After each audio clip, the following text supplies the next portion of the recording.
বিসমিল্লাহির রহমানির রহিম। আসসালামু আলাইকুম। আমরা আজকে বুধ গ্রহ নিয়ে কথা বলবো, অর্থাৎ মার্কারি। মার্কারি হচ্ছে সূর্যের সবচেয়ে কাছের একটা গ্রহ। এটি হচ্ছে সবচেয়ে ছোট একটা গ্রহ। সূর্যের কাছে থাকলেও এটা সবচেয়ে গরম গ্রহ নয়, অর্থাৎ সবচেয়ে উষ্ণ গ্রহ নয়। আর এই বুধ গ্রহটি সূর্যকে প্রদক্ষিণ করতে সময় লাগে ৮৮ দিন, অর্থাৎ 88 ডেজ। এই বুধ গ্রহের কোনো উপগ্রহ নেই।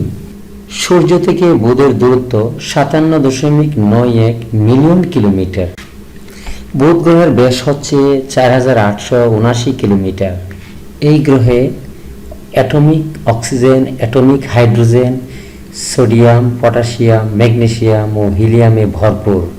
বুধ গ্রহের দিনের বেলা তাপমাত্রা ৪৫০ ডিগ্রি সেলসিয়াস থেকে ৬০০ ডিগ্রি সেলসিয়াস তাপমাত্রা পর্যন্ত হতে পারে, কিন্তু রাতের বেলা -১৮৫ ডিগ্রি সেলসিয়াস তাপমাত্রায় নেমে আসতে পারে। এই বুধ গ্রহটিকে সর্বপ্রথম সপ্তদশ শতাব্দীতে পর্যবেক্ষণ করেছিলেন বিজ্ঞানী গ্যালিলিও ও থমাস হ্যারিয়ট।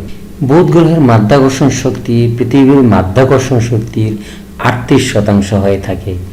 অর্থাৎ আপনার ওজন যদি পৃথিবীতে ১০০ কেজি হয়, তাহলে বুধ গ্রহে হবে ৩৮ কেজি।